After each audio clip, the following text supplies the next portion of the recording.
Явно вечерта си е бивал. Частите на тялото ми бавно се завръщаха.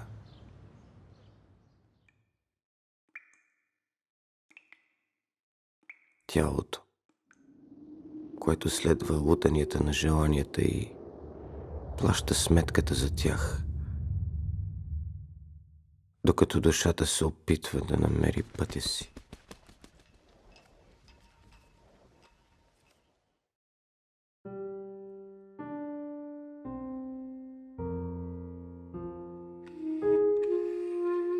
С мъка отварях поддутите си очи, покрити с лилави сенки.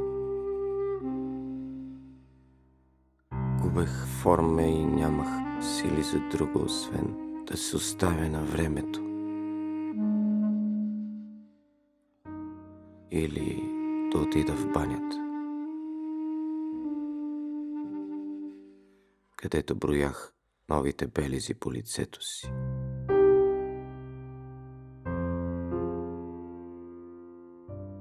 Единственото, в което вярвам и се кълна истински,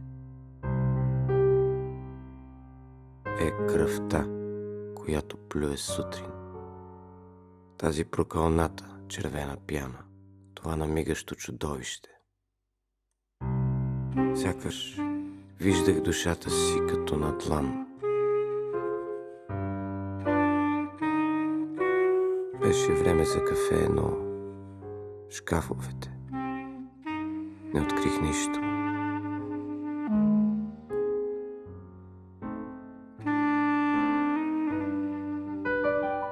Можех да си позволя едно кафе в кръчмата долу. На слизане се погрижих за лицето си.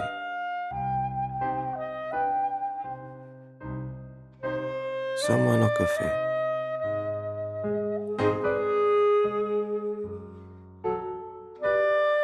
Благодаря.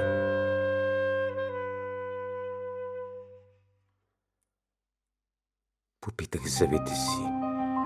Дали ще издържат едно питие? Едно уиски, моля.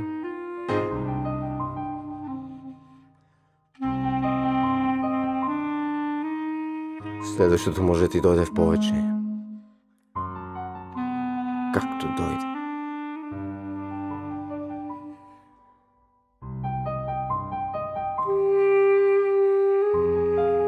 Се гледам в гълъбите, се замислих за поезията.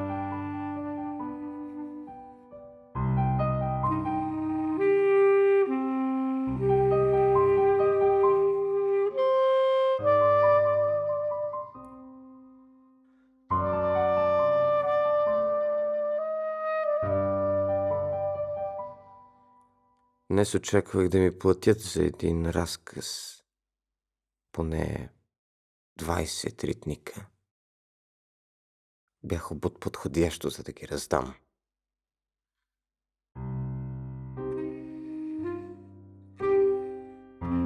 В сумрака се появи красиво лице.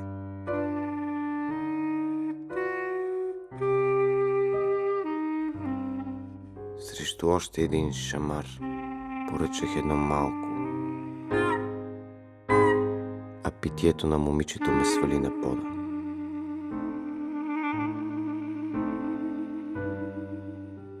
Малко мъже черпят днешно време, ми каза тя. А като те гледам, кредитът ти се изчерпва. Спестяват от хубавите си лица.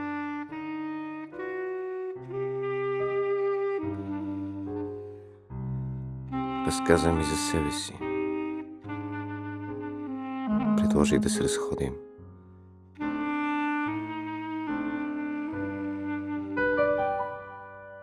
На тръгване оставих недопитата чаша. Прибрах рестото и поехме. Към онзи осезаем момент във времето, в който всичко друго е без значение.